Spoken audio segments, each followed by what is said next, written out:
여보, 나 도장 좀 찍어줘. 이혼해줘. 나 지혜랑 살 거야.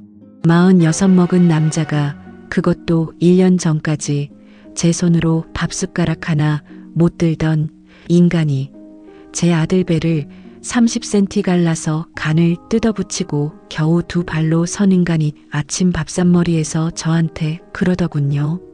저는 그때 국을 뜨고 있었습니다. 미역국이었어요. 그날이 그 사람 생일이었거든요. 참기름에 소고기를 달달 볶아 미역을 넣고 1시간을 푹 고아야 국물이 뽀얗게 우러납니다. 저는 그걸 새벽 5시부터 끓였습니다. 이식하고 나서는 소금을 못 먹으니까 간도 거의 안 하고요. 싱거운 걸 죽어도 못 먹는 사람이라 대신 다시마를 넣어 감칠맛을 냈습니다. 그거 하나 알아내는데 반년이 걸렸습니다. 국자를 든 손이 멈췄습니다. 뜨거운 국물이 손등에 튀었는데도 뜨거운 줄을 몰랐어요. 뭐라고요? 당신도 알잖아. 나 이제 살 날 얼마 안 남았어. 남은 인생은 나도 사람답게 살고 싶어. 사람답게. 그 말이 어찌나 우습던지요. 여러분, 간이식이라는 게 그냥 수술대에 누우면 되는 게 아닙니다. 알코올로 간이 망가진 사람은요, 이식 대기자 명단에 올라가려면 완전히 술을 끊었다는 걸 증명해야 합니다. 최소 6개월이요. 혈액검사, 소변검사, 그리고 정신건강의학과 면담까지 받습니다. 그 6개월을 제가 어떻게 버텼는지 아십니까? 저는 그 사람 옆에서 잤습니다. 화장실 갈 때 문 앞에 서 있었습니다. 집안을 다 뒤져서 술을 찾아냈어요. 세탁기 뒤, 김치 냉장고 아래, 칸, 베란다 화분 흙 속, 심지어 변기 물탱크 안에도 소주 팩이 있더군요. 그걸 다 찾아서 하수구에 부었습니다. 그 사람이 저한테 뭐라고 했는지 아세요? 이 독한 년아, 네가 나 죽이려고 작정했지. 술 못 먹게 한다고요. 살리려고 그러는 건데요. 그리고 이식하고 나서 3년이 아니라 딱 반년 동안 저는 그 사람 기저귀를 갈았습니다. 근육이 다 빠져서 화장실까지 못 갔거든요. 40 넘은 남자 몸을 일으켜서 닦고 새 기저귀를 채우고 욕창 안 생기게 파우더를 뿌리고 하루에 5번씩이요. 그런 세월을 보내고 나서 이제 사람답게 살고 싶다는 겁니다. 저랑 사는 건 사람 사는 게 아니었다는 뜻이지요. 그 여자가 그 서교수가 그러라고 합디까? 지혜는 나를 살렸어. 당신은 나를 병신 취급했고. 여러분, 저는 그 순간 이상하게 눈물이 안 났습니다. 사람이 정말 밑바닥까지 놀라면 눈물도 안 나옵디다. 대신 아주 조용해집디다. 마음속에서 무슨 소리가 났어요. 10년 동안 매일 아침 올렸다 내렸다 하던 우리 가게 셔터, 그 셔터 내려가는 소리요. 철컹. 그 소리가 제 안에서 났습니다. 저는 국자를 내려놓고 앞치마에 손을 닦았습니다. 그리고 말했습니다. 알겠어요. 그 사람 눈이 동그래집디다. 제가 울고불고 매달릴 줄 알았던 거지요. 23년을 그렇게 살았으니까요. 그 사람이 다른 여자랑 눈 맞아 집 나갔을 때도, 부도 내고 산으로 도망갔을 때도, 술 먹고 밥상 엎었을 때도 저는 늘 울면서 붙잡는 여자였습니다. 그 사람한테 김수님이라는 여자는 그런 여자였어요. 진짜? 진짜 해주는 거야? 네, 해드릴게요. 대신 조건이 하나 있어요. 뭔데? 돈은 걱정 마. 내가 섭섭잖게. 아니요.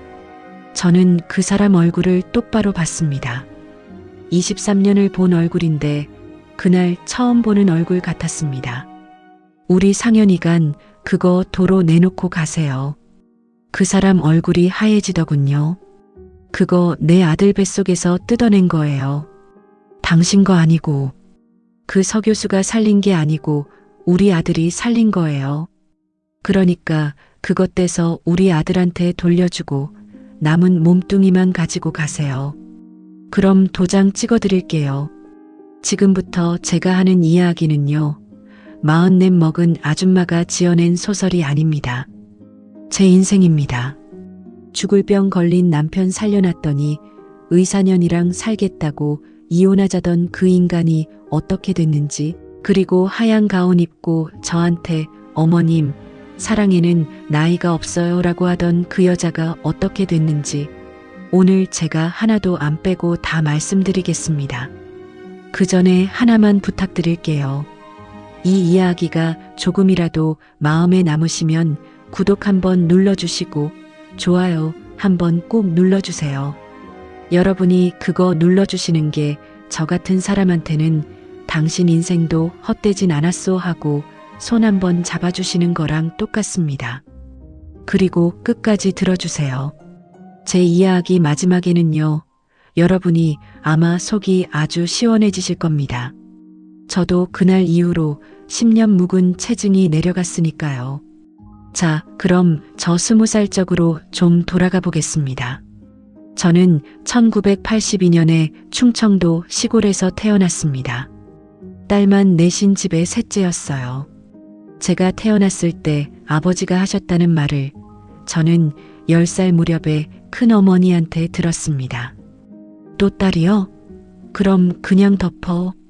농담이었다고들 하시더군요. 근데 여러분, 그 시절 시골에서 그게 다 농담이었을까요? 저는 평생 그 말을 마음 한구석에 돌멩이처럼 넣고 살았습니다. 나는 태어날 때부터 반가운 사람이 아니었구나. 그러니까 어디를 가든 쓸모가 있어야 되겠구나. 그래서 저는 어려서부터 참 부지런했습니다. 새벽에 밥을 안 치고 동생 머리를 따아주고 학교 갔다 오면 비닐하우스에 나가 일을 도왔습니다. 고등학교는 읍내 실업계를 다니다가 2학년 때 그만뒀습니다. 아버지가 하우스를 짓다가 빚을 지셨거든요.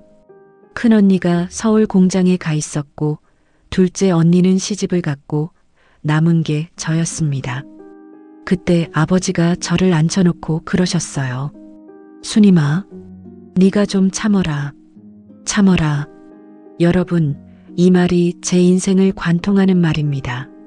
제가 44 되도록 제일 많이 들은 말이 그거예요. 아버지한테서 듣고 시어머니한테서 듣고 남편한테서 듣고 저는 그날 교복을 벗어서 개켜놨습니다. 그리고 다음 날부터 읍내 마트에서 일했습니다. 18살이었습니다. 20살 되던 해 가을에 중매가 들어왔습니다. 시내에서 목수일하는 총각인데 손재주가 좋고 술은 좀 하지만 사람이 착하다고요. 저는 그 사람을 결혼 2달 전에 시내 커피숍에서 처음 봤습니다. 그 사람이 저한테 그러더군요. 내가 손재주가 좋아서 나중에 우리 집은 내가 직접 지어줄게. 저는 그 말 한마디에 마음이 움직였습니다. 20살 처녀가 뭘 알겠습니까? 집을 지어준다는 말이 저한테는 내가 너를 데리고 살 곳을 마련해 주겠다는 말로 들렸어요. 태어나서 처음으로 누가 나를 위해 뭘 해주겠다고 한 겁니다. 그래서 시집을 갔습니다. 2001년 12월이었어요.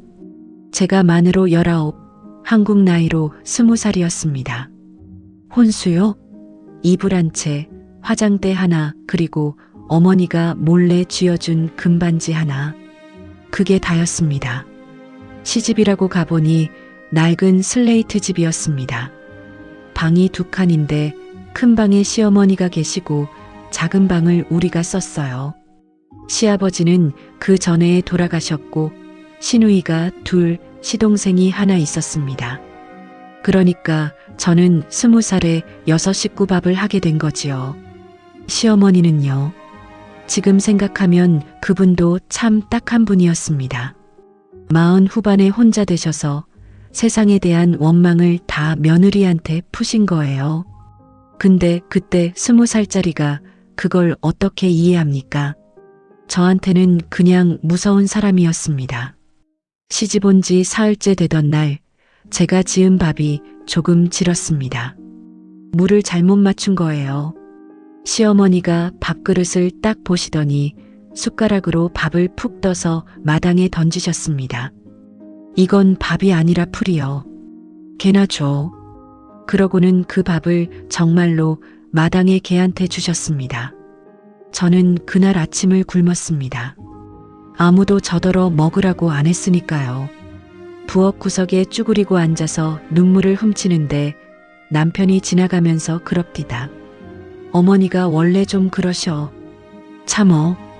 또 그 말입니다. 참어. 시집살이 이야기는 하자면 밤을 새워도 모자랍니다. 명절에는 사흘 전부터 전을 부쳤습니다. 손목이 시큰거려서 파스를 붙이고 붙였어요. 그런데 정작상에 앉을 때는 제자리가 없었습니다. 부엌에 서서 국그릇에 밥 말아 먹었어요. 그래도 저는 견뎠습니다. 왜냐면 그때 제 뱃속에 아이가 있었거든요. 처사이는 딸이었습니다. 미선이요. 2002년 9월에 낳았습니다. 미선이를 낳던 날 시어머니가 산부인과 복도에서 하셨다는 말을 저는 나중에 들었습니다. 아이고, 첫 딸은 살림 미천이라니께 그려. 말은 그렇게 하셨는데 산후조리원이요? 그런 거 못 갔습니다.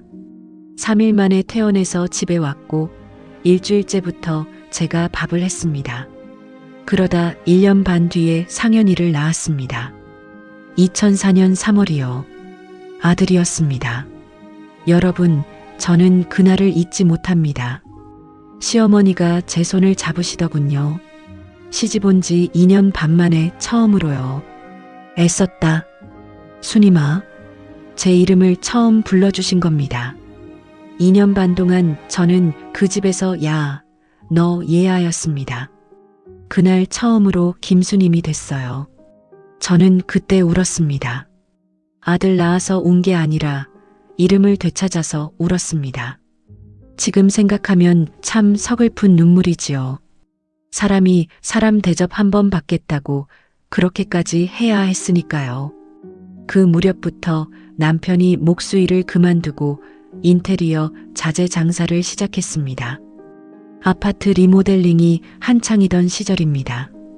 마루, 도배지, 창호, 몰딩을 떼다가 시공업자들한테 대주는 거예요.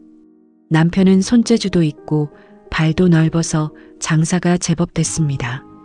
창고 딸린 사무실을 얻고 트럭을 2대 사고 나중에는 직원을 5명까지 뒀습니다. 그리고 우리 이름으로 된 아파트를 샀습니다. 24평이요.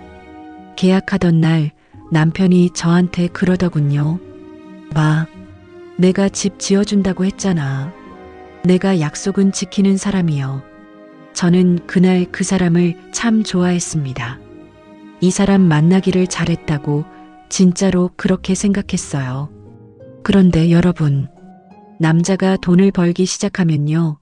2가지가 같이 커집니다. 하나는 배포고 하나는 딴 마음입니다. 2010년이었습니다. 남편이 31살, 제가 28이었어요. 그 사람 사무실에 격리 아가씨가 하나 들어왔습니다. 25인가 그랬습니다. 시내에서 미용학원 다니다가 그만두고 온 애였어요. 손톱을 예쁘게 하고 다니고 말끝을 느려서 말하고 그때 우리 같은 애 엄마들하고는 아주 다른 애였습니다.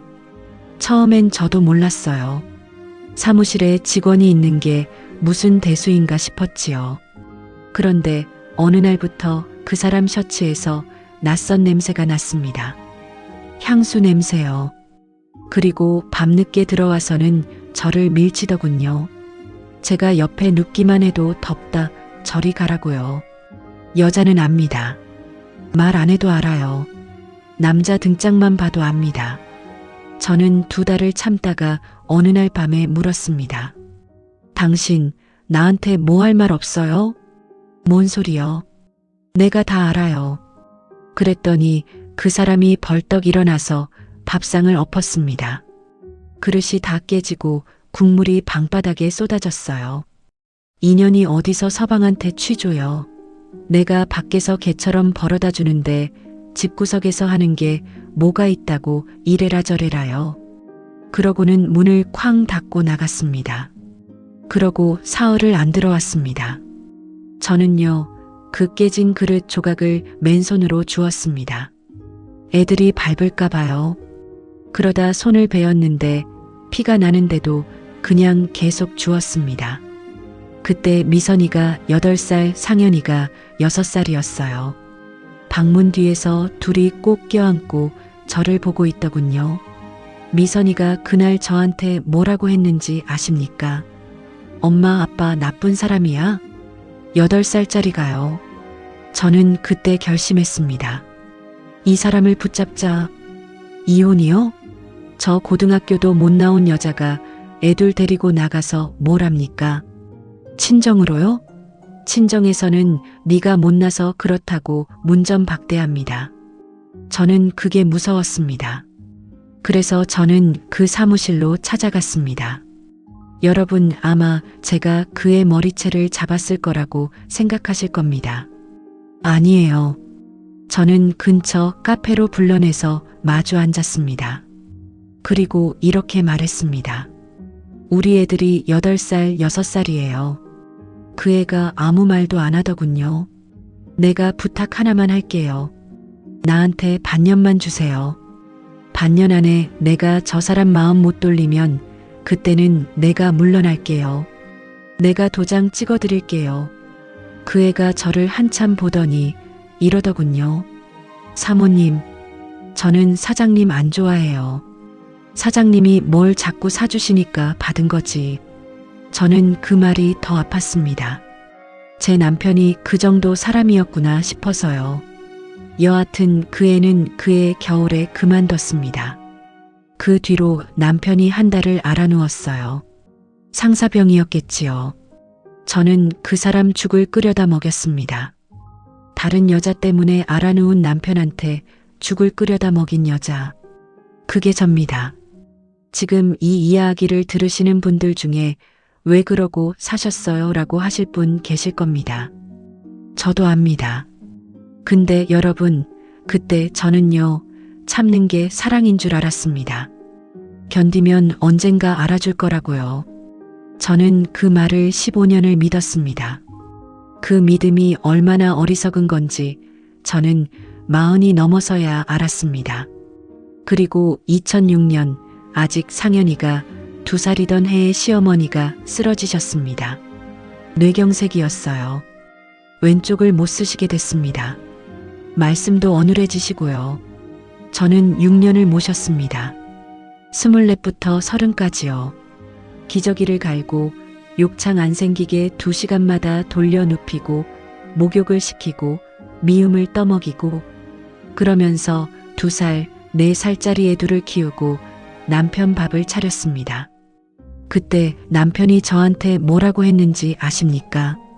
어머니 냄새 나니까 창문 좀 열어놔. 제 손으로 자기 어머니 대소변을 받아내는 여자한테요. 시누이들이요? 2달에 한 번쯤 와서 1시간 앉았다 갔습니다.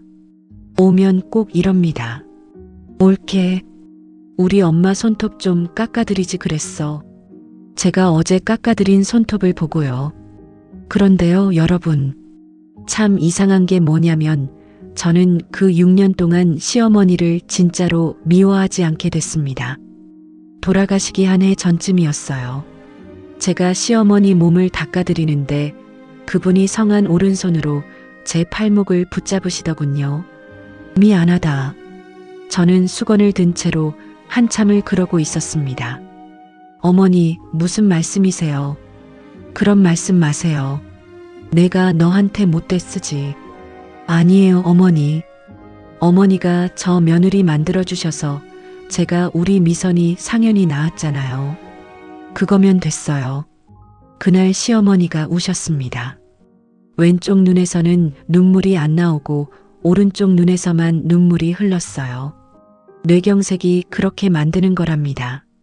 저는 그 한쪽 눈물을 닦아드리면서 아, 이 사람도 그냥 겁 많은 여자였구나 하고 알았습니다. 시어머니는 2012년 봄에 돌아가셨습니다. 마지막 순간에 제 손을 잡고 계셨어요. 아들 손이 아니라요. 남편은 그때 거래처 접대 간다고 서울에 있었습니다.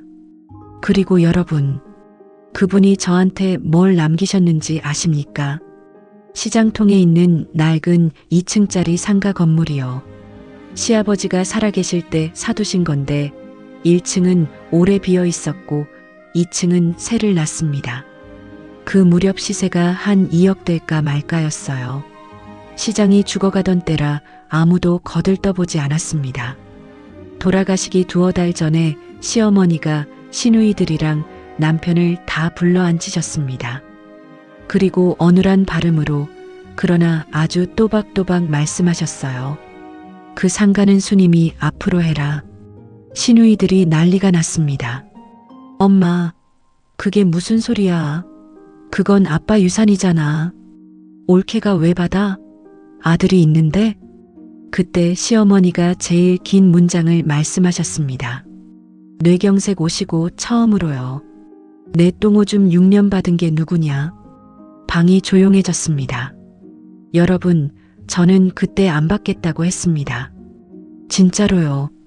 저는 그런 거 받으려고 모신 게 아니었으니까요. 그런데 시어머니가 제 손을 붙잡고 안 놓으셨습니다. 그리고 남편이 뭐라고 했는지 아세요? 아, 됐어. 어머니 말씀대로 해. 어차피 다 우리 거지 뭐.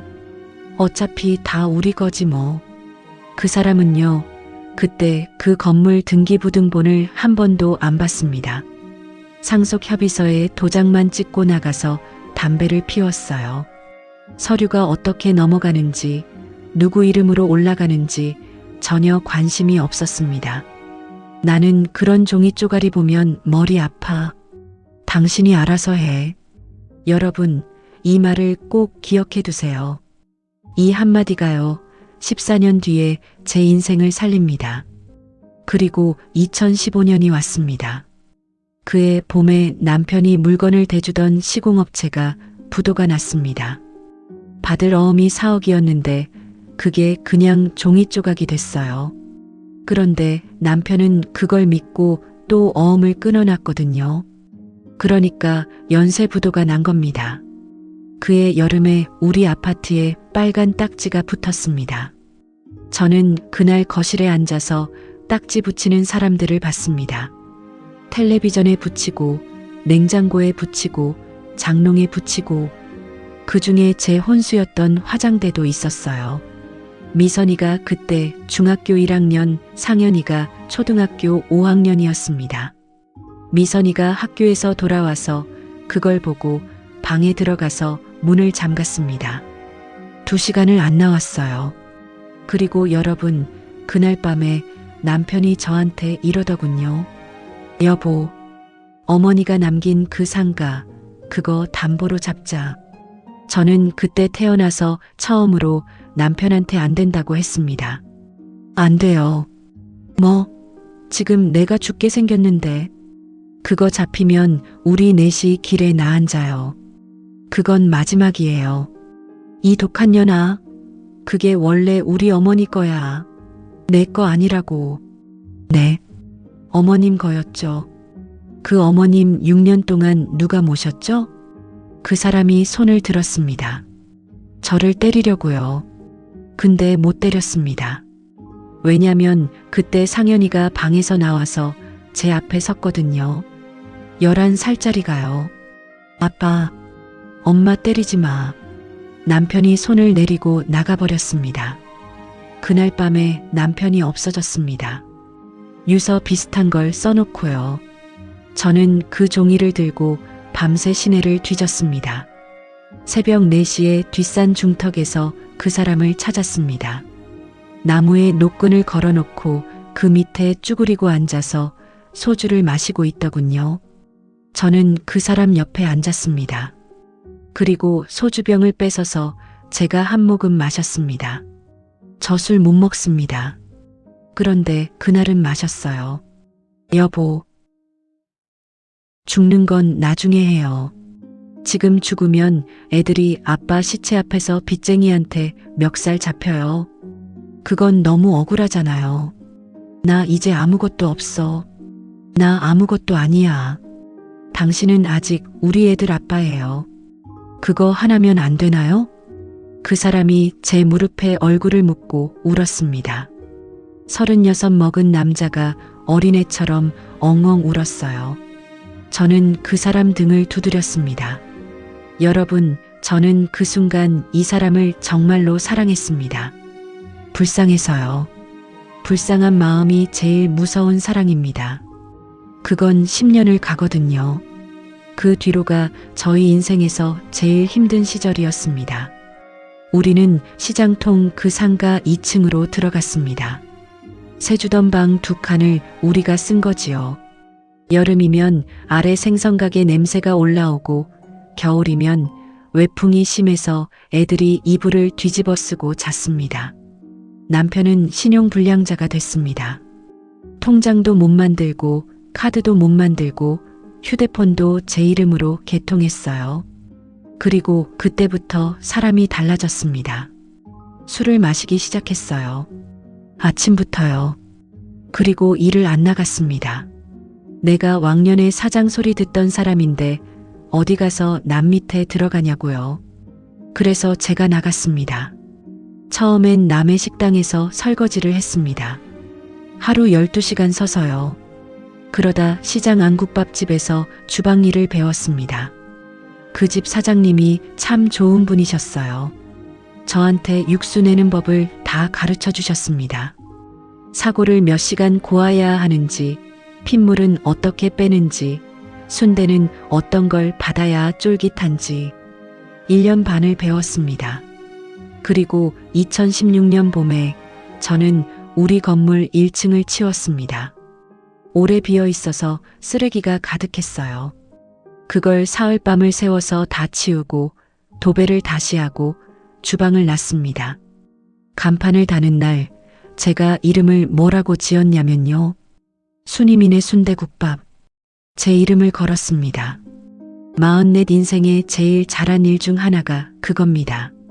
남편 이름도 아니고 아들 이름도 아니고 제 이름을요. 그 가게를 저는 10년 했습니다. 설거지하던 시절까지 치면 시장 바닥에서만 11년이지요. 새벽 4시에 나가서 사고를 안 치고 6시에 문을 열었습니다. 밤 9시에 닫고 10시에 청소를 마쳤어요. 그러고 4시간 자고 또 나갑니다. 여러분, 저는 그 10년 동안 명절 빼고 20날쯤 쉬었습니다. 그중 절반은 남편 입원할 때였고요. 제 손가락 마디가 지금 다 굵어져 있습니다. 사골솥이 무거워서요. 왼팔에 국물에 댄 흉터가 3개 있고 무릎 연골이 닳아서 40의 주사를 맞기 시작했습니다. 그게 제 훈장입니다. 그 국밥집으로 저는 빚을 다 갚았습니다. 8년 걸렸습니다. 남편 빚을요.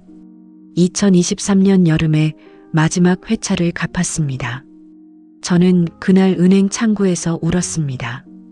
통장 정리를 하는데 잔액이 찍힌 걸 보고요. 8년 동안 매달 찍히던 그 숫자가 그날 딱 사라졌습니다. 창구 아가씨가 저한테 휴지를 주면서 그러더군요. 어머님 축하드려요. 저는 그 아가씨한테 큰절이라도 하고 싶었습니다. 그런데요. 제가 그렇게 사는 동안 자식 농사가 마냥 잘 된 건 아니었습니다. 딸 미선이는 저를 미워했습니다. 정확히 말하면 저를 미워한 게 아니라 저처럼 사는 걸 미워한 거예요. 미선이가 고등학교 3학년 때 저한테 이런 말을 했습니다. 엄마는 왜 그렇게 살아? 엄마는 자존심도 없어? 미선아, 아빠 술 먹고 들어와서 엄마한테 그릇 던지는데 엄마는 왜 그거 치우고 있어? 나는 엄마 그러는 거 보면 창피해. 진짜 창피해. 저는 그때 아무 말도 못했습니다. 딸이 저를 창피하다고 하는데 저는 반박할 말이 없었어요. 왜냐면 저도 저 자신이 가끔 창피했거든요. 미선이는 대학을 안 갔습니다. 아니, 못 갔습니다. 우리 집 형편해요. 대신 간호조무사 학원을 다녀서 자격증을 땄습니다. 20살에 시내 병원에 취직했어요. 그리고 21살에 집을 나가서 원룸을 얻었습니다. 엄마 곁을 떠나고 싶었던 거지요. 명절에도 잘 안 왔습니다. 저는 그게 서운했지만 뭐라고 못했습니다. 그의 마음을 아니까요. 아들 상현이는 반대였습니다. 상현이는 저한테 너무 붙어 있었어요. 어릴 때부터 엄마가 불쌍하다고 생각한 애입니다. 초등학교 5학년 때 제가 식당 설거지하고 밤에 들어오면 그 애가 안 자고 앉아서 기다리고 있었어요. 손에 물수건을 들고요. 엄마 손 아프지? 내가 주물러 줄게. 11살짜리가요. 그 애가 고등학교 3학년 때 저한테 그러더군요. 엄마, 나 대학 안 가고 취직할게. 엄마 이제 가게 그만두게 할 거야. 저는 그 말이 고마우면서도 무서웠습니다. 왜냐면요, 자식이 부모를 불쌍해하기 시작하면 그 자식 인생이 무거워지거든요. 상현이는 자기 인생에 저를 짊어지고 살았습니다. 그게 제 죄입니다. 제가 그 애를 붙잡고 그랬어요. 상현아, 엄마 부탁 하나만 들어줘. 대학은 가. 엄마가 어떻게든 보낼게. 그래서 그 애는 전문대 건축과에 갔습니다. 아빠가 하던 일이요. 참 이상하지요. 아빠를 그렇게 미워하면서도 아빠가 하던 걸 배우겠다고 하더군요. 그 애한테 여자친구가 생긴 게 20살 때입니다. 혜윤이요. 같은 과 동기인데 서울 아이고 야무지고 말을 참 곱게 하는 애였습니다. 처음 우리 집에 데려온 날 그 애가 우리 가게에서 순댓국을 먹었습니다. 저는 좀 부끄러웠어요. 시장통 낡은 가게에 앞치마에 국물 자국 있는 아줌마가 애 엄마라니까요. 그런데 그 애가 그러더군요. 어머니, 이거 진짜 맛있어요. 저 이런 거 처음 먹어봐요. 맛있니? 네. 어머니, 저 이거 또 먹으러 와도 돼요? 저는 그날 밤에 이불 속에서 울었습니다. 왜 울었는지 지금도 잘 모르겠어요. 이 얘기는 나중에 다시 하겠습니다. 이 아이가 나중에 아주 중요한 사람이 되거든요. 그렇게 세월이 흘러서 2020년이 됐습니다. 저는 38이 됐고 남편은 41살이 됐습니다. 남편은 그 사이 아무것도 안 했습니다. 부도 이후로 5년 동안요. 아침에 일어나서 텔레비전 보고 낮에 나가서 시장 뒷골목 평상에서 사람들이랑 소주 마시고 저녁에 또 마시고 자고 그게 그 사람 하루였습니다. 제가 가끔 그랬습니다. 여보, 가게 좀 나와서 배달이라도 좀 도와주면 안 돼요? 내가 그깟 국밥 배달이나 하려고 이 나이 먹었냐? 그리고 내가 왜 나가? 사람들이 나 알아보면 어떡해. 왕년에 사장이었던 사람이 국밥 배달한다고 소문나면 너는 좋냐? 저는 그 사람의 그 알량한 자존심을 10년 동안 이고 살았습니다. 자존심은 있는데 염치가 없는 사람. 그런 사람이 제일 무섭습니다. 그러던 2020년 4월이었어요. 남편이 자꾸 피곤하다고 하더군요. 얼굴이 누렇고 자꾸 가렵다고 긁고 배가 이상하게 나오고요. 저는 술배인 줄 알았습니다. 그런데 어느 날 새벽에 그 사람이 화장실에서 안 나오는 거예요. 문을 열어봤더니 변기를 붙잡고 쓰러져 있었습니다. 토한 게 새까맸어요. 피였습니다. 식도 정맥류 출혈이라고 하더군요. 시내 병원에서 큰 병원으로 가라고 했습니다. 그래서 대학병원 응급실로 갔습니다. 미선이가 자기 병원에서 연차를 내고 달려왔어요. 그날 밤에 검사 결과가 나왔습니다. 알코올성 간경화. 그것도 아주 진행된. 의사가 그러더군요. 술을 끊지 않으면 1년도 못 산다고요. 저는 그 자리에서 다리에 힘이 풀려서 복도 의자에 주저앉았습니다. 미선이가 저를 붙잡았습니다. 엄마, 엄마 정신 차려. 미선아, 엄마, 나 병원에서 일하니까 알아. 이거 진짜 큰 병이야. 근데 엄마, 응? 이건 아빠가 스스로 만든 병이야. 엄마가 만든 거 아니야. 그거 헷갈리지 마. 여러분, 저는 그때 그 말을 안 들었습니다. 우리 딸이 20도 안 된 나이에 그렇게 정확한 말을 해줬는데 저는 안 들었어요. 저는 그때 이런 생각을 했습니다. 아, 이제 저 사람이 정신을 차리겠구나. 죽을 고비를 넘겼으니 이제는 사람이 되겠구나. 제가 참 어리석었습니다. 그 대학병원 소화기내과 주치의가 서지의 교수였습니다.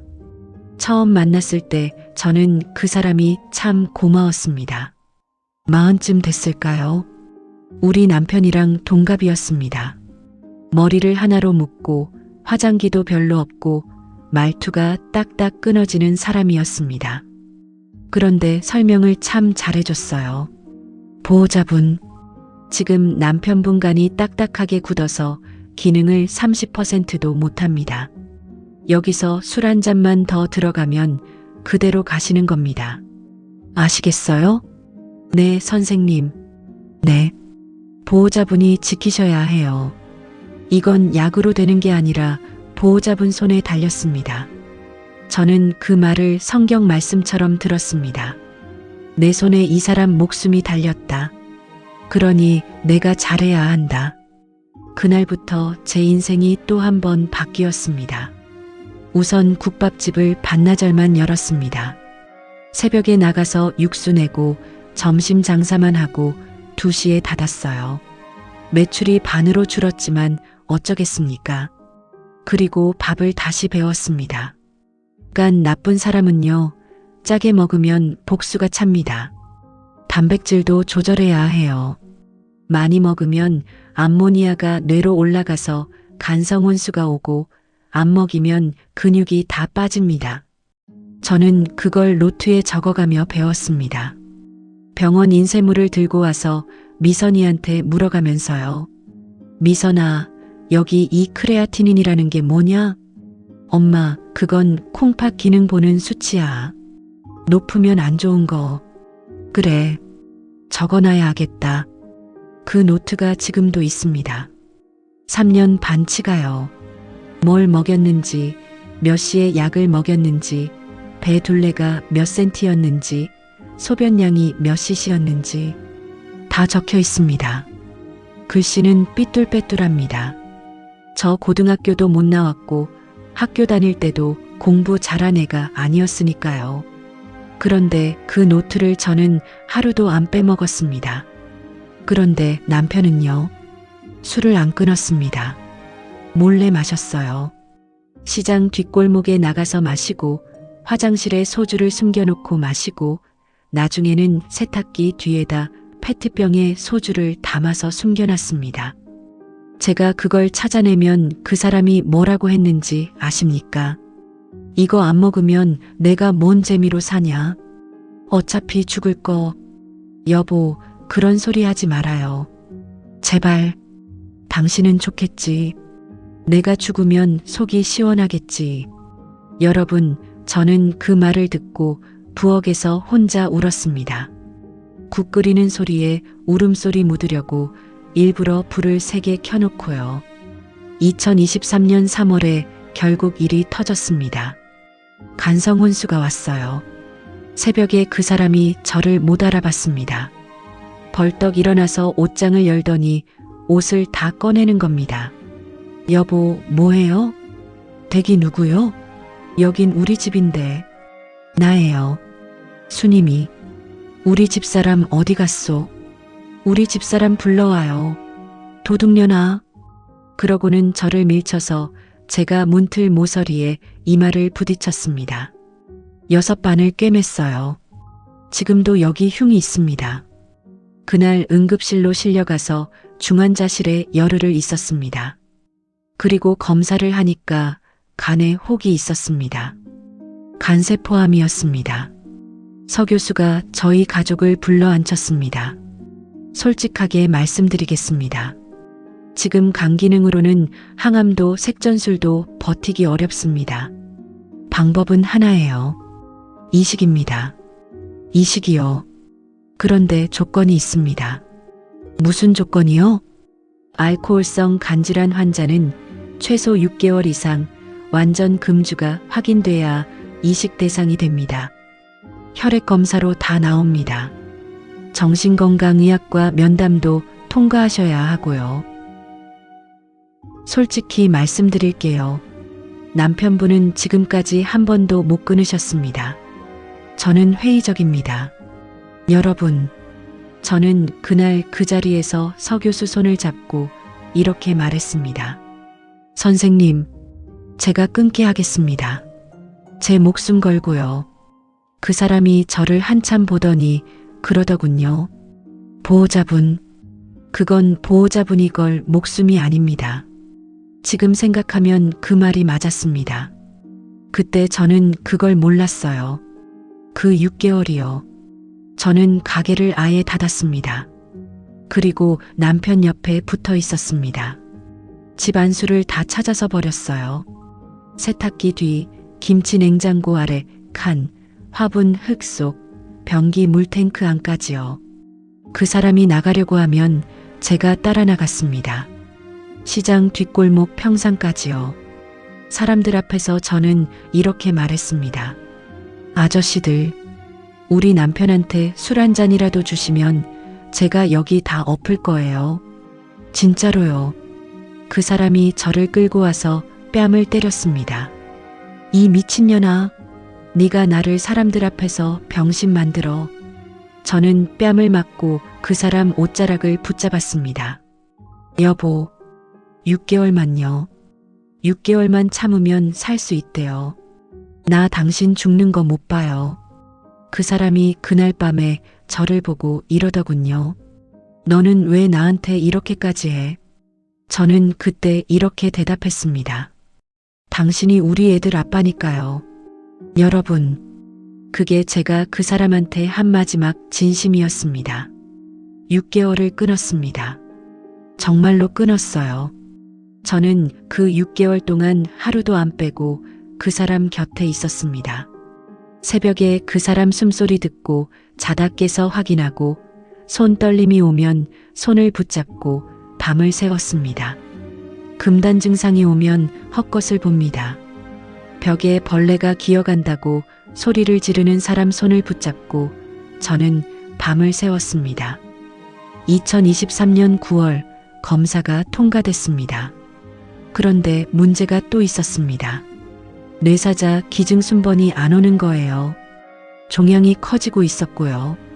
이식외과 교수님이 그러시더군요. 생체 기증밖에 없습니다. 가족 중에서요. 병원 복도에서 우리가 섰습니다. 제가 먼저 말했습니다. 내가 할게요. 어머니는 안 돼요. 왜요? 나 아직 팔팔해요. 나 사골솥도 들어요. 미선이가 말했습니다. 엄마 지방간 있잖아. 작년 건강검진에서 나왔잖아. 엄마 검사 통과 안 돼. 그리고 엄마, 나는 못해. 미선아, 엄마, 나 솔직히 말할게. 나 아빠한테 받은 거 없어. 나 대학도 못 갔어. 나 19에 학원비 없어서 엄마 몰래 편의점 알바했어. 그때 아빠는 평상에서 소주 마시고 있었어. 나 여기 온 거 엄마 때문에 온 거지 아빠 때문에 온 거 아니야. 저는 아무 말도 못했습니다. 왜냐면 그게 다 사실이었으니까요. 그때 상현이가 말했습니다. 그때 그 애가 19이었습니다. 제가 할게요. 상현아, 엄마, 나 아빠 때문에 하는 거 아니야. 그럼 엄마 때문에 하는 거야. 아빠 죽으면 엄마가 평생 자기 탓할 거잖아. 엄마가 그렇게 사는 거 나 못 봐. 여러분, 19살이요. 만으로 19이면 법적으로는 성인입니다. 기증할 수 있어요. 그런데 여러분, 엄마 마음에 19이 어른입니까? 그날 밤에 혜윤이가 병원에 왔습니다. 상현이 여자친구요. 그 애가 상현이 앞에서 울면서 이러더군요. 오빠 하지 마. 제발 하지 마. 혜윤아, 오빠 아직 20살도 안 됐어. 오빠 평생 술도 못 마시고 무거운 것도 못 들고 나중에 아플 수도 있어. 나 그거 다 찾아봤어. 오빠 왜 그래야 되는데? 오빠 아버지가 오빠한테 뭐 해줬는데? 응? 나 오빠네 집 사정 다 알아. 오빠가 나한테 다 말했잖아. 그때 상현이가 뭐라고 했는지 아세요? 혜윤아, 나 아버지 살리려고 하는 거 아니야. 우리 엄마 살리려고 하는 거야. 혜윤이가 그 자리에 주저앉아서 울었습니다. 그리고 한참을 울다가 고개를 들고 이러더군요. 어머니, 응, 저 이거 반대해요. 지금도 반대해요. 그래, 그래야 하지. 네가 맞아. 근데요, 어머니. 오빠 마음 못 꺾을 거 알아요. 그러니까 저 어머니한테 하나만 약속받을게요. 뭐든지 말해라. 오빠가 이거 하고 나서 나중에 후회하는 일 없게 해주세요. 그거 하나만요. 여러분, 저는 그날 22살짜리 여자의 앞에서 무릎을 꿇었습니다. 진짜로요. 병원 복도에서요. 혜윤아, 아줌마가 약속할게. 아줌마가 무슨 일이 있어도 우리 상현이가 후회하게는 안 할게. 혜윤이가 저를 일으켜 세우면서 울더군요. 여러분, 저는 이 약속을 나중에 지킵니다. 이 이야기 끝까지 들어보시면 아실 겁니다. 수술은 2023년 9월에 했습니다.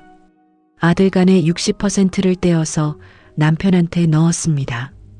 12시간짜리 수술이었어요. 저는 그 12시간을 수술실 앞 의자에서 보냈습니다. 물 한 모금 안 넘어갑디다. 미선이가 옆에 앉아 있었습니다. 결국 오긴 왔더군요. 수술은 성공했습니다. 수술 끝나고 나와서 저희한테 설명해 준 사람은 서 교수였습니다. 그 사람이 제 손을 잡으면서 그러더군요. 보호자분 고생하셨어요. 잘 됐습니다. 저는 그때 그 사람 손을 붙잡고 울었습니다. 선생님 고맙습니다. 정말 고맙습니다. 제가 이 은혜를 어떻게 갚아야 할지. 그 사람이 웃더군요. 은혜는요. 제 일인데요. 여러분, 저는 그날 그 여자를 은인이라고 생각했습니다. 제 남편을 뺏어갈 여자를요. 이식 수술 후가 진짜 지옥이었습니다. 면역 억제제를 먹으니까 감염에 취약해집니다. 그래서 집을 병실처럼 만들어야 했어요. 매일 락스물로 손잡이, 식탁, 리모컨까지 닦았습니다. 수건은 따로 삶고 음식은 무조건 익혀서만 먹였어요. 생채소, 회, 젓갈 다 금지입니다. 약이 하루에 18알이었습니다. 12시간 간격을 정확히 지켜야 해요. 저는 새벽 6시, 저녁 6시에 알람을 맞춰놓고 살았습니다. 수술 후 반년은 그 사람이 대소변을 못 가렸습니다. 그 얘기는 아까 했지요. 그러면서 저는 다시 가게 문을 열었습니다. 안 열면 굶으니까요. 새벽 4시에 나가서 육수 내고 6시에 알람 울리면 2층에 뛰어 올라가서 약 먹이고 다시 내려와서 장사하고 저녁 6시에 또 올라가고 거부 반응이 2번 왔습니다. 그때마다 응급실로 뛰었어요. 상현이는요. 그 애는 수술하고 나서 한 학기를 휴학했습니다. 그리고 회복하고 나서 복학했어요. 배에 30cm 흉터가 남았습니다. 그 애가 저한테 딱 한 번 이런 말을 했습니다. 엄마, 나 목욕탕 못 가겠어. 사람들이 자꾸 쳐다봐. 저는 그 말을 듣고 화장실에 들어가서 물을 틀어놓고 울었습니다. 그리고 여러분, 그 사람은요. 그 사람이 저한테 3년 반 동안 고맙다는 말을 몇 번 했는지 아십니까? 한 번도요. 한 번도 안 했습니다. 저한테도 상현이한테도요. 수술 후 반년쯤 지나서부터 남편이 좋아지기 시작했습니다. 지팡이 짚고 걷더니 나중에는 지팡이 없이 걷고 나중에는 혼자 버스를 타고 병원에 다니겠다고 했습니다. 여보, 혼자 어떻게 가요? 내가 같이 가야 하지. 당신 가게는 어쩌고. 나 이제 혼자 다닐 수 있어. 저는 그게 고마웠습니다. 이 사람이 이제 나를 배려하는구나 싶어서요. 그런데 이상한 게 하나둘 생기더군요.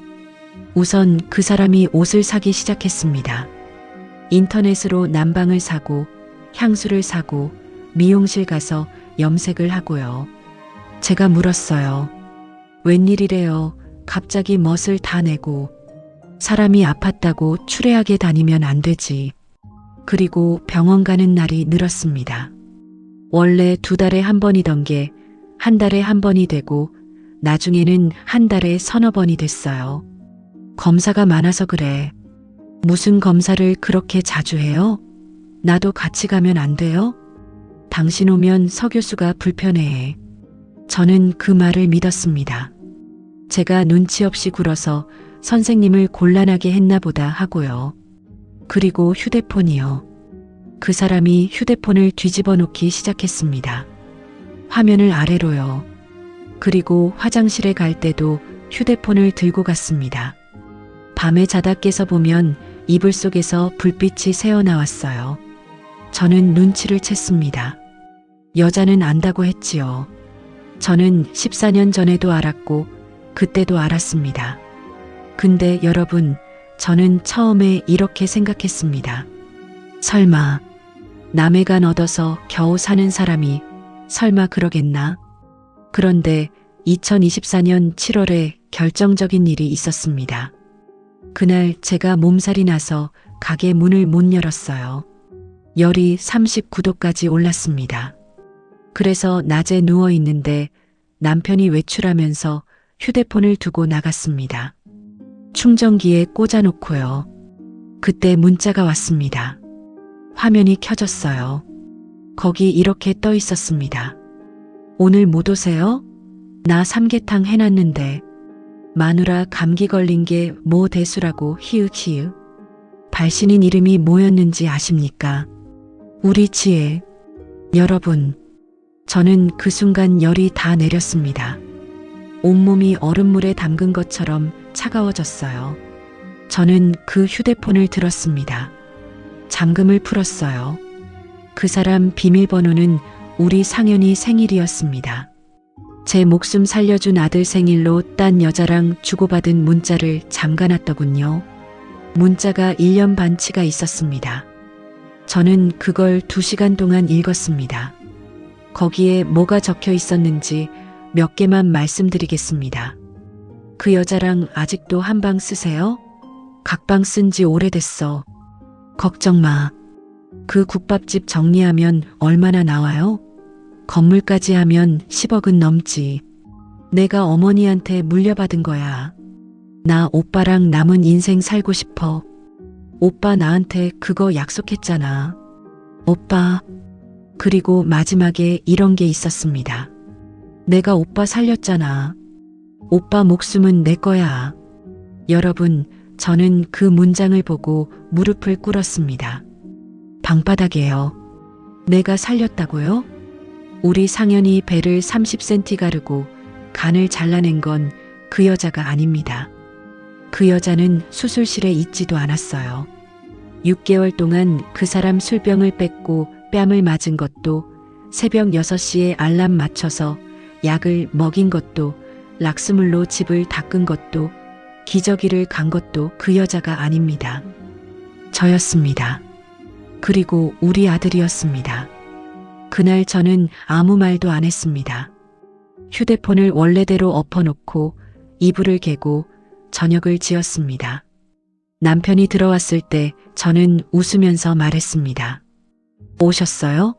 저녁 드셔야 하지. 열은 좀 내렸어? 네.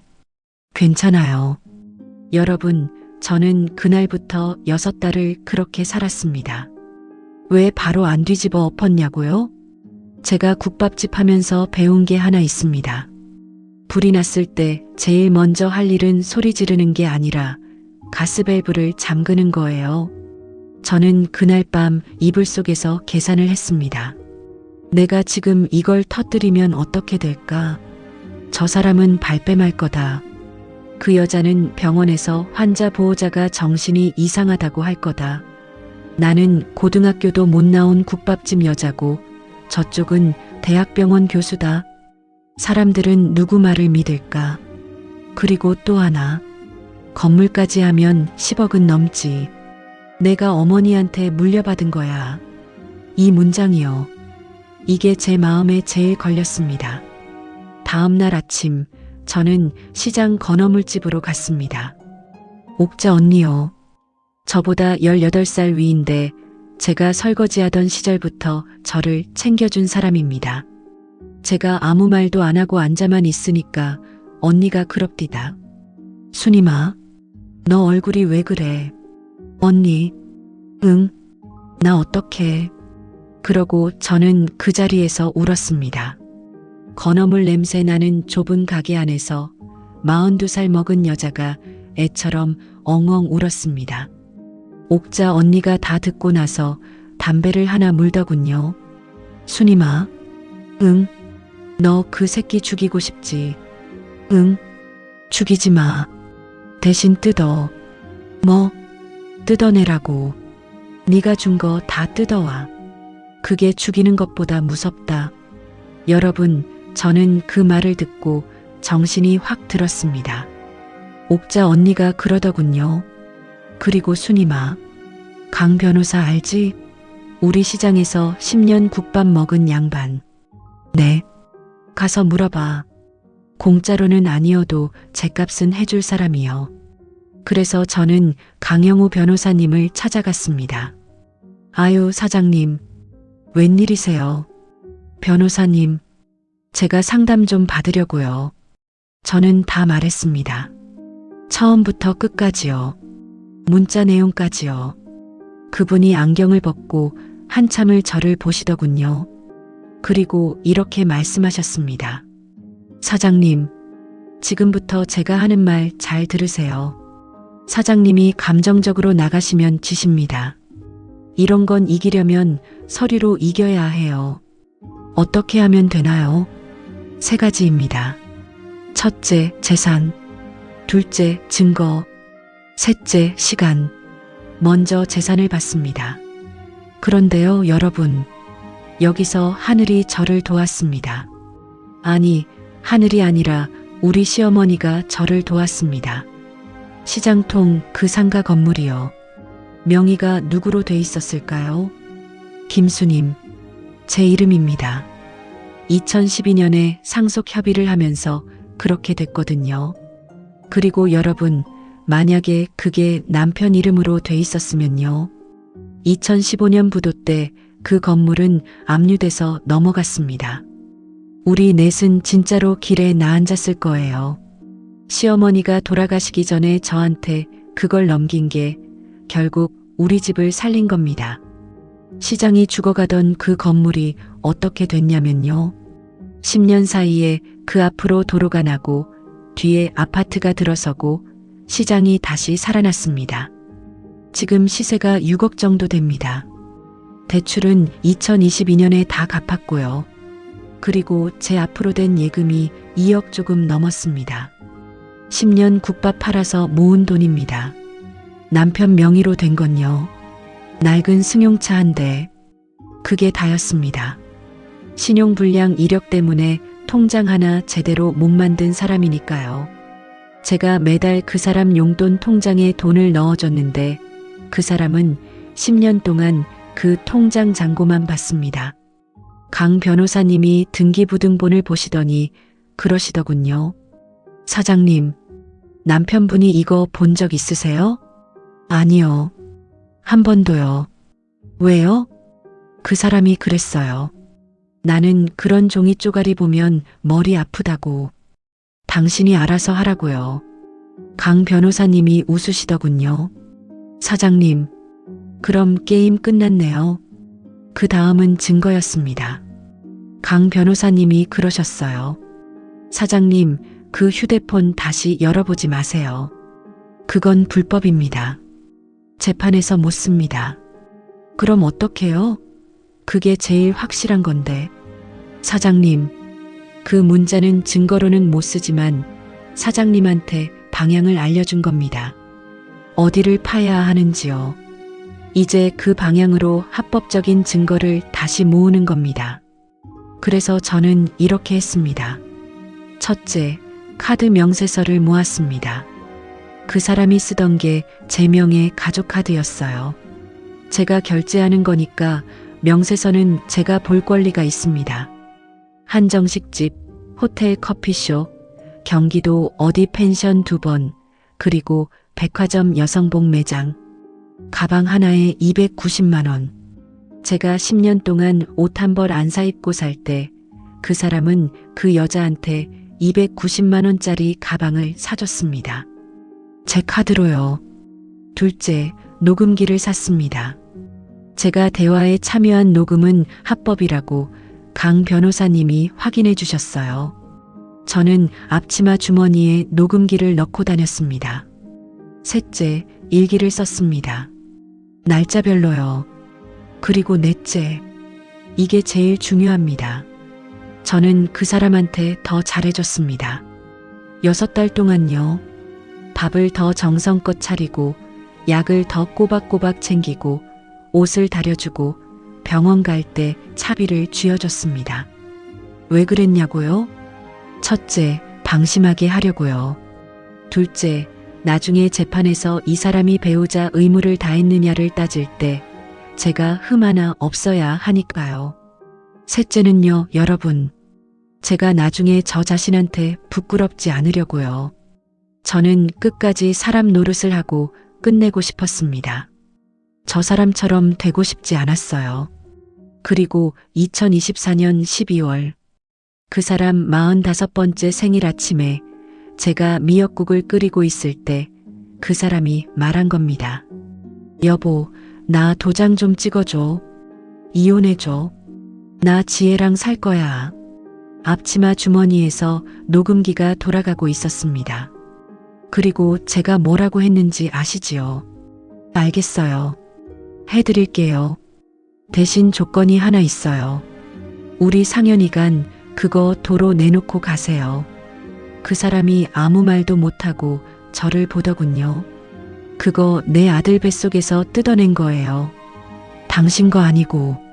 그러니까 그것 떼서 우리 아들한테 돌려주고 남은 몸뚱이만 가지고 가세요. 그럼 도장 찍어드릴게요. 그날 미역국은 아무도 안 먹었습니다. 사흘 뒤였습니다. 우리 집에 손님이 왔습니다. 초인종이 울려서 나가봤더니 서지혜 교수가 서 있더군요.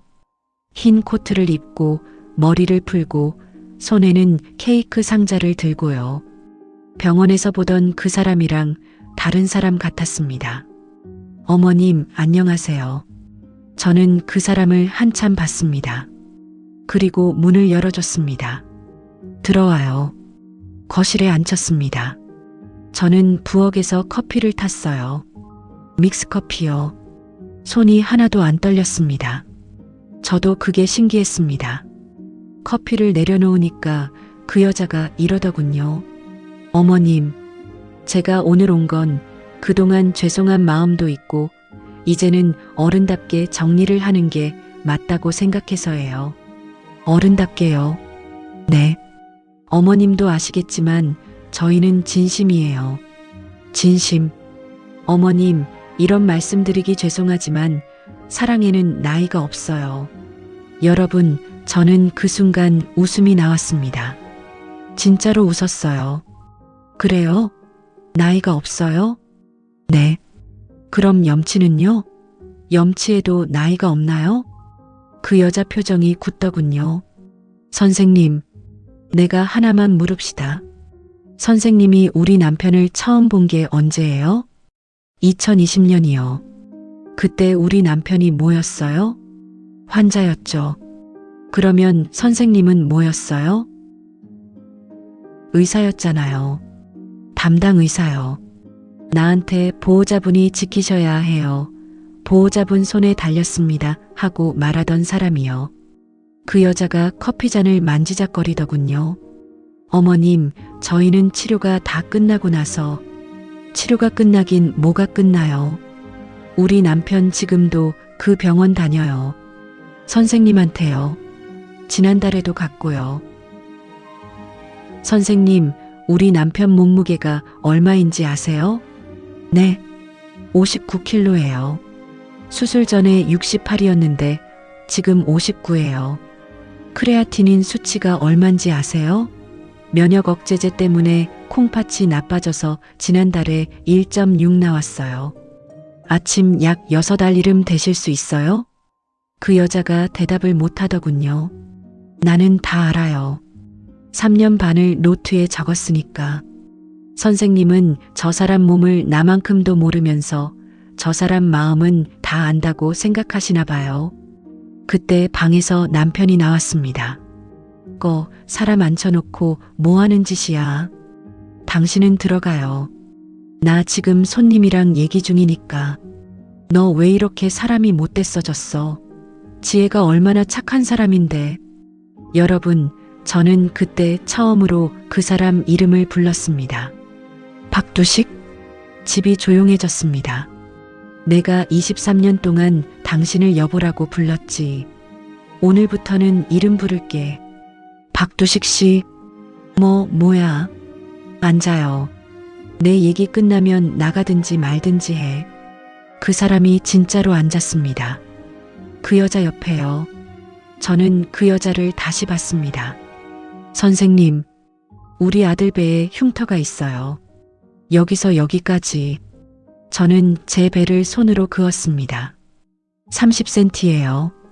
그 애가 19에 그거 했어요. 지금 22인데 아직도 무거운 거 못 들어요. 동기들이랑 MT 가서 술 한 잔도 못 마셔요. 목욕탕도 못 가요. 사람들이 쳐다본다고요. 저 사람 뱃속에 있는 거요. 저건 저 사람 게 아니에요. 우리 상현이 거예요. 우리 상현이가 아버지 살리라고 준 게 아니라 지 엄마 안 울리려고 준 거예요. 그 여자가 아무 말도 못했습니다. 선생님이 저 사람을 살렸다고요? 아니에요. 선생님은 처방전을 쓴 거고 우리 아들은 몸을 잘랐고 나는 6개월 동안 저 사람한테 뺨을 맞아가며 술병을 뺏었어요. 그리고 저는 이렇게 말했습니다. 근데 선생님, 나는 선생님이 저 사람을 좋아하는 게 이해가 안 가요. 네, 저 사람은요, 자기 어머니 뇌경색으로 쓰러졌을 때 냄새나니까 창문 열어놓으라고 한 사람이에요. 자기 집 망했을 때 산에 올라가서 목매려던 사람이고요. 자기 아들 배 갈라놓고 3년 반 동안 고맙다는 말 한마디 안 한 사람이에요. 저는 그 사람을 봤습니다. 박두식 씨, 당신 저 여자한테 그런 얘기 했어요? 그 사람이 눈을 피하더군요. 안 했지. 당신이 저 여자한테 한 얘기는 뭐예요? 내가 왕년의 사장이었다. 마누라가 무식해서 대화가 안 된다. 각방 쓴 지 오래됐다. 그거 아니에요? 너 그거 어떻게 해? 선생님, 저는 그 여자한테 고개를 돌렸습니다. 선생님이 데려가는 사람이 어떤 사람인지는 알고 데려가시라고요. 나는 23년 알고도 이러고 살았는데 선생님은 얼마나 버티실지 궁금해서요. 그 여자가 벌떡 일어났습니다. 어머님 말씀이 지나치세요. 저희 진심을 그렇게 짓밟으시면. 진심이요? 선생님, 저는 앉은 채로 그 사람을 올려다봤습니다. 290만 원짜리 가방, 그거 내 카드로 산 거 아시죠? 그 여자 얼굴이 하얘지더군요. 진심이면 자기 돈으로 사요. 남의 마누라 카드로 산 가방 들고 다니면서 진심 소리 하지 마세요. 그건 진심이 아니라 도둑질이에요. 그 여자는 그날 케이크를 두고 갔습니다. 저는 그 케이크를 쓰레기통에 버렸습니다. 상자째로요. 그리고 2025년 1월 저는 법원에 갔습니다. 제가 이혼 소송을 냈습니다. 그 사람이 아니고요. 강 변호사님이 그러셨어요. 사장님, 이건 순서가 중요합니다. 바람 피운 쪽이 이혼 청구를 하면 잘 안 받아들여져요. 그러니까 저쪽은 사장님이 도장 찍어주기만 기다리고 있는 겁니다. 그런데 사장님이 먼저 내시면 사장님은 피해자로서 청구하는 거니까 이야기가 완전히 달라집니다. 소장이 집에 날아온 날 그 사람 표정을 저는 잊지 못합니다. 이게 뭐야? 당신 도장 찍어준다며. 찍어준다고 했지 당신 조건대로 찍어준다고는 안 했어요. 뭐? 박두식 씨, 이혼은 헤어지는 거예요. 헤어질 때는 나눌 걸 나누고 갚을 걸 갚고 헤어지는 거고요. 나눌 게 뭐가 있어? 우리 재산이 다 얼만데. 그 건물은 우리 어머니가 물려주신. 여러분, 저는 그때 서류 봉투를 하나 꺼냈습니다. 그리고 식탁 위에 하나씩 펼쳐놨습니다. 이거 등기부등본이에요. 한번 읽어봐요. 그 사람이 그걸 봤습니다. 한참을 보더군요. 그리고 손이 떨리기 시작했습니다. 이게 왜 당신 이름이야? 2012년에 상속 협의할 때 그렇게 됐으니까요. 나는 몰랐는데.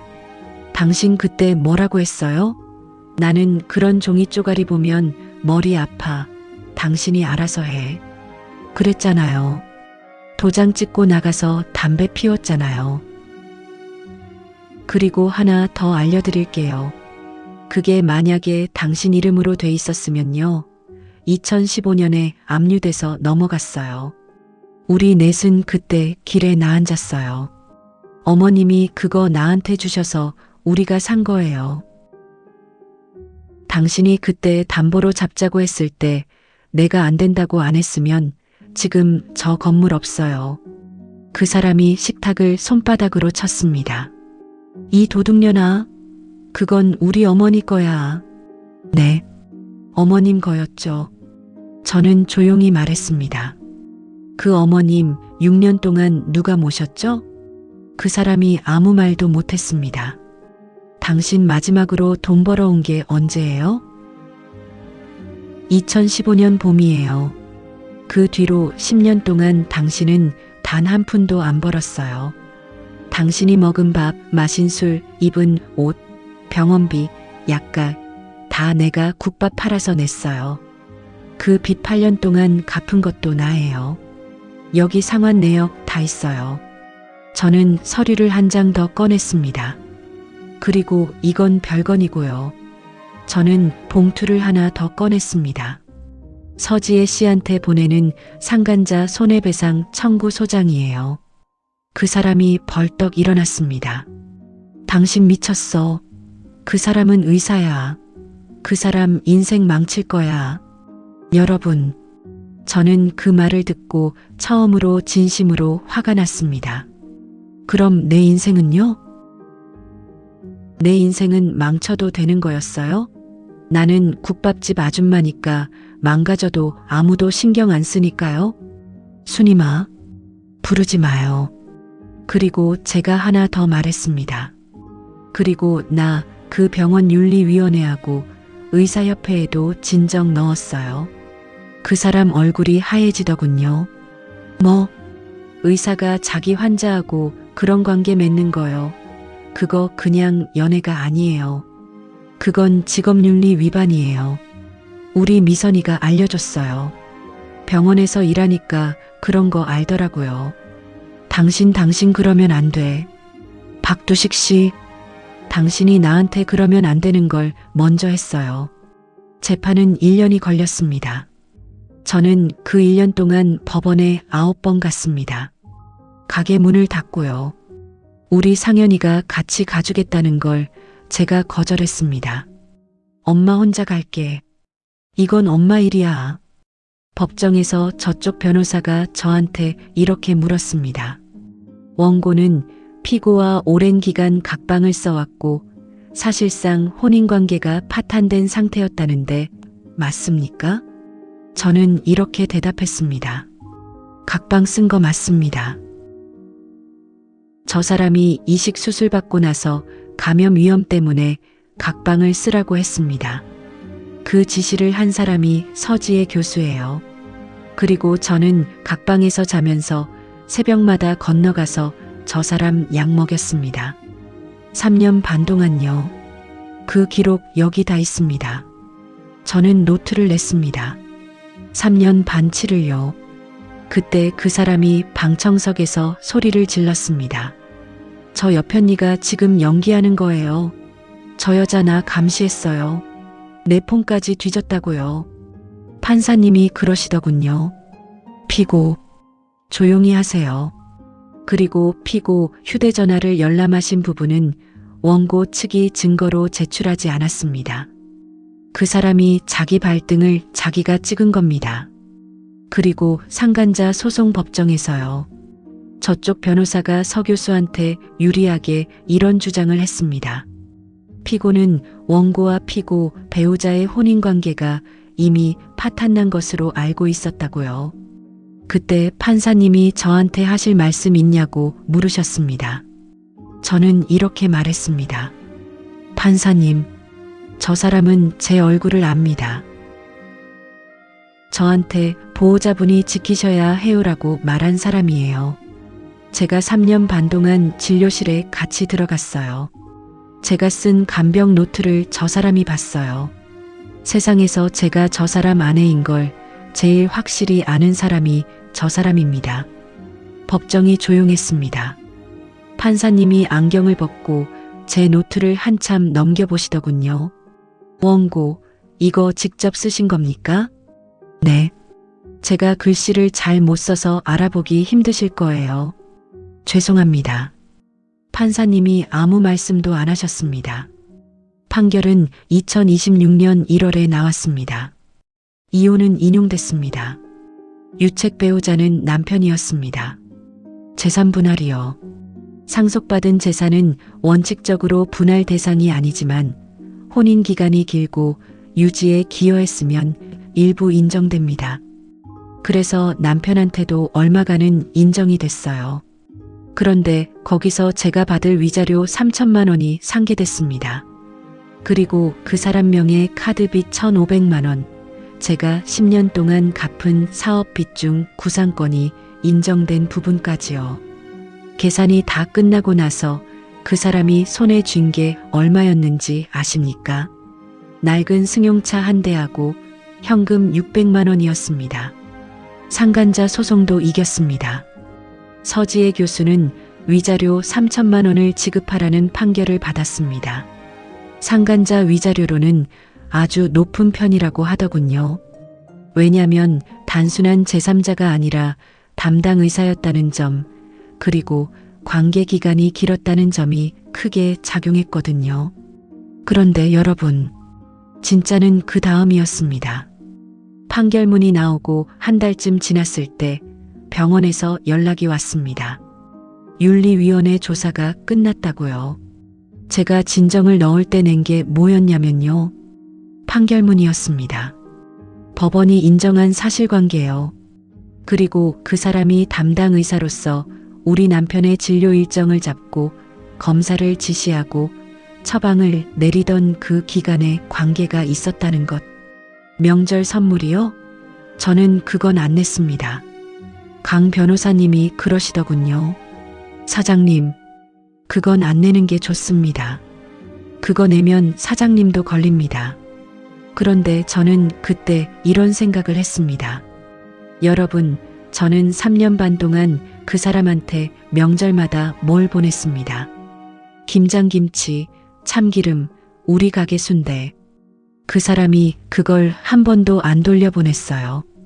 제가 그걸 보낼 때 마음은 하나였습니다. 우리 영감 좀 잘 봐주세요. 그 사람은 그걸 받으면서 무슨 생각을 했을까요? 저는 그게 제일 마음이 아팠습니다. 위자료 3천만 원보다요. 병원 측 결론은 이랬습니다. 진료 관계가 유지되는 기간 중 환자와 사적 관계를 형성한 것은 중대한 직업윤리 위반이며 의료인의 품위를 손상시킨 행위라고요. 그 사람은 정직 처분을 받았습니다. 그리고 그 처분이 끝나기 전에 스스로 사직서를 냈습니다. 교수직이요. 그 뒤에 그 사람이 어떻게 됐냐면요. 지방에 내려가서 개원을 하려고 했답니다. 그런데 그게 잘 안 됐어요. 여러분, 개원을 하려면 돈이 있어야 합니다. 대출을 받아야 해요. 그런데 사직 사유하고 판결문이 남아 있으니까 심사에서 계속 걸린 겁니다. 그리고 다른 병원에 봉지기로 들어가려고 해도 그 바닥이 좁습니다. 소화기내과 이식 파트는 특히요. 다 압니다. 저는 그 소식을 듣고 하나도 안 통쾌했습니다. 아니, 조금은 통쾌했습니다. 거짓말하면 안 되니까 솔직히 말하겠습니다. 조금은요. 근데 그보다 더 크게 든 생각은 이겁니다. 저 사람은 왜 그랬을까? 강 변호사님이 나중에 저한테 그러시더군요. 사장님, 제가 이 일 25년 했는데요. 그런 사람들이 있어요. 남이 온 정성으로 살려낸 걸 뺏어야 자기 가치를 확인하는 사람들이요. 저는 그 말이 맞는 것 같습니다. 그 여자는 우리 남편을 사랑한 게 아니에요. 그 여자는 내가 살린 사람을 갖고 싶었던 겁니다. 자기가 신처럼 굴 수 있는 사람이요. 그래서 내가 오빠 살렸잖아. 오빠 목숨은 내 거야 같은 문자를 쓴 겁니다. 그럼 남편은 어떻게 됐냐고요? 이혼하고 나서 그 사람은 그 여자한테 갔습니다. 석 달 만에 나왔습니다. 석 달이요. 왜 나왔는지는 제가 나중에 들었습니다. 그 여자가 이러더랍니다. 오빠, 나 이제 다시 시작해야 돼. 오빠는 오빠 자식들한테 가. 자식들한테요. 자기 아들 배를 갈라놓고 나가더니 이제 와서 그 아들한테 가라는 겁니다. 여러분, 저는 이 이야기를 들었을 때 웃지 않았습니다. 웃음이 안 나왔어요. 그 사람이 우리 상현이한테 전화를 했답니다. 상현이가 저한테 그러더군요. 엄마 아빠한테 전화 왔었어. 뭐라시디? 울더라. 미안하다고. 아빠가 잘못했다고. 그래서 뭐라고 했어? 우리 아들이 이랬답니다. 아빠, 저 아빠 원망 안 해요. 근데 저 아빠 다시 안 볼 거예요. 왜냐면요, 제가 아빠한테 준 간 있잖아요. 그거 아빠 살리려고 준 거 아니에요. 우리 엄마 안 울리려고 준 거예요. 근데 아빠가 그걸로 우리 엄마를 울렸잖아요. 그럼 제가 그거 준 이유가 없어진 거예요. 그리고 전화를 끊었답니다. 미선이한테도 전화가 갔습니다. 우리 딸은 이랬답니다. 아빠, 나 19살 때 학원비 없어서 편의점 알바했어. 그때 아빠는 평상에서 소주 마셨고, 그때 나는 아빠한테 아무것도 아니었어. 그러니까 지금 아빠도 나한테 아무것도 아니야. 그 사람은 결국 아무 데도 못 갔습니다. 지금은요, 시 외곽 원룸에 삽니다. 기초생활수급 신청을 했다고 하더군요. 46인데요. 그리고 술을 다시 마시기 시작했답니다. 여러분, 이식받은 간에 다시 술을 부으면 어떻게 되는지 아세요? 면역 억제제를 안 먹으면요? 그건 우리 상현이 간을 2번 죽이는 겁니다. 작년 봄에 병원에서 저한테 연락이 왔습니다. 보호자 연락처에 제 번호가 남아 있었나 봐요. 김수님 님이시죠? 박두식 환자분 보호자 되시나요? 아니요. 저 그분하고 이혼했습니다. 아, 그러시군요. 죄송합니다. 전화를 끊고 저는 한참을 앉아 있었습니다. 여러분, 제가 그때 무슨 생각을 했는지 아세요? 저 사람 오늘 저녁 약은 먹었을까? 그 생각이 났습니다. 23년이요. 23년이 그렇게 무섭습니다. 미워도 몸이 기억을 합니다. 그래서 저는 그날 밤에 울었습니다. 그 사람이 불쌍해서가 아니라 제가 아직도 그런 생각을 하는 제가 불쌍해서요. 그러고 나서 저는 이렇게 마음먹었습니다. 김수님, 이제 그만해. 너 할 만큼 했어. 진짜 할 만큼 했어. 그날이 제가 그 사람을 마음에서 완전히 내려놓은 날입니다. 올해 6월에 저는 국밥집을 정리했습니다. 10년 만이요. 기억하십니까? 제가 병원 복도에서 혜윤이한테 한 약속이요. 우리 상현이가 후회하는 일 없게 하겠다고요. 저는 그 약속을 지켰습니다. 건물은 팔지 않았습니다. 2층 전체를 리모델링해서 새를 놨어요. 그리고 그 임대료의 절반을 상현이 앞으로 자동이체 걸어놨습니다. 매달이요. 상현이가 그러더군요. 엄마, 나 이거 안 받아. 받아. 엄마, 이거 엄마 노후 자금이잖아. 상현아, 이건 엄마가 주는 게 아니야. 그럼 이건 네가 19에 낸 값이야. 엄마가 그때 못 막았으니까 엄마가 평생 갚는 거야. 그 애가 제 앞에서 울더군요. 22살 먹은 애가요. 혜윤이한테도 말했습니다. 혜윤아, 아줌마가 약속 지켰다. 그 애가 그러더군요. 어머니, 저 그때 어머니 미웠어요. 근데 지금은 안 미워요. 가게 마지막 날 시장 사람들이 다 왔습니다.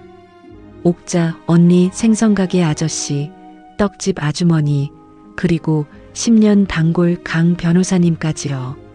옥자 언니가 제 손을 잡고 울더군요. 순임아, 너 이제 좀 편히 살아라. 응? 언니, 나 편히 살 거야. 진짜로. 그날 마지막 손님이 누구였는지 아세요? 미선이었습니다. 우리 딸이 혼자 와서 순댓국을 시켰습니다. 그리고 다 먹고 나서 숟가락을 놓고 이러더군요. 엄마, 응, 나 엄마한테 미안한 거 있어. 뭔데? 나 엄마 창피하다고 했잖아. 고등학교 때. 그랬지. 엄마, 나 그거 취소할게. 나 엄마처럼 못 살아. 나 엄마 반도 못 따라가. 여러분, 저는 그날 딸을 10년 만에 안았습니다. 우리 딸이 제 어깨에 얼굴을 묻고 울더군요. 23살 먹은 딸이요. 저는 그의 등을 두드리면서 이렇게 말했습니다. 미선아, 엄마처럼 살지 마. 엄마도 엄마처럼 사는 거 안 추천해. 그러니까 그 애가 울다가 웃더군요. 지금 저는 44입니다. 아침에 4시에 눈이 떠집니다. 몸이 기억을 하니까요. 그런데 이제는 일어나서 할 일이 없습니다. 그래서 처음엔 그게 참 이상했습니다. 그래서 저는 2가지를 시작했습니다. 하나는 고졸 검정고시입니다. 저 고등학교 2학년 때 그만뒀잖아요. 그거 마저 하려고요. 시내 학원에서 제가 제일 나이가 많습니다. 제가 왜 그걸 시작했는지 아세요? 법정에서 판사님이 제 노트를 보시면서 이거 직접 쓰신 겁니까? 하실 때요. 저는 그때 부끄러웠습니다. 글씨가 삐뚤빼뚤해서요. 나중에 강 변호사님이 그러시더군요. 사장님, 판사님이 그 노트 보시고 한참 말씀을 못 하셨어요. 그건 글씨가 못나서가 아니라 그 안에 든 세월 때문이었을 거예요. 그래도 저는 이제 제대로 배우고 싶습니다. 또 하나는요. 요양보호사 자격증 준비입니다. 미선이가 그러더군요. 엄마 미쳤어? 평생 남수발 들다가 이제 겨우 편해졌는데 또 남수발이야? 저는 이렇게 대답했습니다.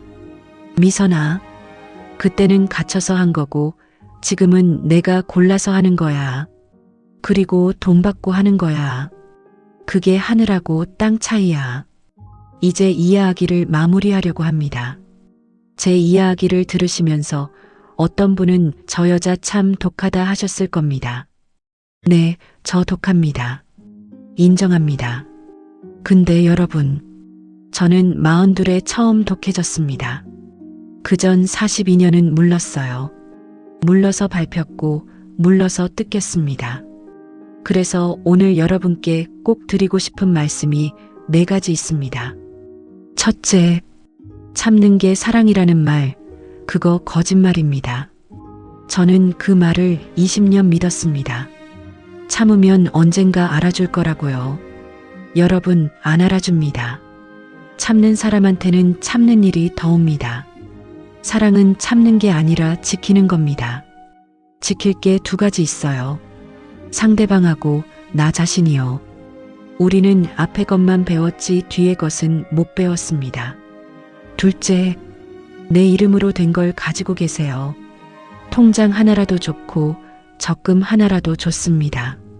남편 이름, 자식 이름 말고 내 이름이요. 제가 만약에 그 건물이 남편 이름으로 돼 있었으면요. 저는 44세 빈손으로 쫓겨났을 겁니다. 제가 잘나서 그렇게 한 게 아닙니다. 우리 시어머니가 그렇게 해주셔서 된 거예요. 운이었습니다. 여러분은 운에 맡기지 마세요. 그건 사랑이 없어서 그러는 게 아니라 사랑이 오래 가려면 그래야 하는 겁니다. 부부 사이에도 샘은 밝아야 해요. 샘이 흐리면 나중에 정도 흐려집니다. 셋째, 억울한 일을 당했을 때 소리 지르지 말고 종이를 모으세요. 제가 그날 아침에 미역국 솥을 엎었으면 어떻게 됐을까요? 저는 그냥 발악하는 여편니가 됐을 겁니다. 그리고 그 사람들은 봐라, 저 여자 정신이 이상하다 했을 거예요. 저는 6달을 웃으면서 밥을 차렸습니다. 그리고 종이를 모았습니다. 억울함은 목소리로 이기는 게 아니라 기록으로 이깁니다. 넷째, 남한테 잘한 건 절대 사라지지 않습니다. 제가 시어머니 6년 모신 거요. 그거 남편한테 잘 보이려고 한 게 아닙니다. 그런데 그 6년이 저한테 건물 한 채로 돌아왔습니다. 그리고 그 건물이 우리 4식구를 살렸어요. 제가 국밥집 손님들한테 잘한 거요. 그 손님 중에 강 변호사님이 계셨습니다. 제가 며느리감한테 잘한 거요. 그 애가 우리 상현이 옆을 안 떠났습니다. 여러분, 인생은요, 저금통 같습니다. 내가 남한테 넣은 동전은 안 없어져요. 어디가 있는지 모를 뿐이지요. 그러다 진짜 필요할 때 그게 와르르 쏟아집니다. 저는 40년을 그 저금통에 동전을 넣고 살았습니다. 바보처럼요. 근데 42에 그게 저를 살렸습니다. 그리고 마지막으로 하나만 더요. 늦은 때는 없습니다. 저 43세 이혼했습니다. 44세 검정고시 공부하고 있습니다. 주변에서 그럽디다. 이 나이에 뭐하러 그래? 여러분, 저는 그 말이 제일 무섭습니다. 이 나이에 44이면 저는 앞으로 40년을 더 삽니다. 지금까지 산 만큼을 또 살아요. 그 40년을 왜 남 눈치 보면서 삽니까? 저는 요즘 아침에 일어나면 제일 먼저 거울을 봅니다. 그리고 거울 속의 여자한테 이렇게 말합니다. 김수님, 오늘도 애썼다. 부끄럽지요? 다 큰 여자가 혼자 거울 보고 그러는 게요. 근데 여러분, 제가 44년 살면서 그 말을 저한테 해준 사람이 아무도 없었습니다. 아버지도 시어머니도 남편도 아무도요. 다들 저더러 더하라고만 했지 애썼다고는 안 했어요. 그래서 이제는 제가 저한테 해줍니다. 여러분도 오늘 한번 해보세요. 거울 앞에서 자기 이름을 부르고 애썼다고요. 눈물 나실 겁니다. 저는 처음에 그 말하다가 세면대 붙잡고 울었습니다. 여러분, 오늘 이 긴 이야기 끝까지 들어주셔서 정말 고맙습니다. 설거지 하시면서, 밭일 하시면서, 잠 안 오는 밤에 누워서 들으신 분도 계실 겁니다. 그 시간을 저한테 내어주신 게 참 고맙습니다. 혹시 들으시면서 저건 내 얘긴데 하신 분 계신가요? 아직도 참고 계신 분, 아직도 나 하나 참으면 집안이 조용하다고 생각하시는 분, 제가 그 마음을 압니다. 제가 20년을 그랬으니까요. 그런데요, 그 조용한 집안에서 여러분은 어디 계십니까? 그 집에 여러분 자리가 있습니까? 없다면요, 늦지 않았습니다. 마지막으로 여러분께 질문 하나 드리고 마치겠습니다. 만약에 여러분이 저였다면 그 아침 밥상머리에서 뭐라고 하셨겠습니까? 저는 알겠어요 했습니다. 그게 제 방식이었어요. 근데 여러분의 방식은 다를 겁니다. 댓글에 꼭 남겨주세요. 제가 하나하나 다 읽겠습니다. 그리고 오늘 이 이야기가 조금이라도 마음에 닿으셨다면 구독하고 좋아요 눌러주세요. 여러분의 그 손가락 한 번이 우리 같은 사람들 이야기가 세상에 남는 방법입니다. 우리 다음 이야기에서 또 뵙겠습니다. 오늘도 여러분 애쓰셨습니다.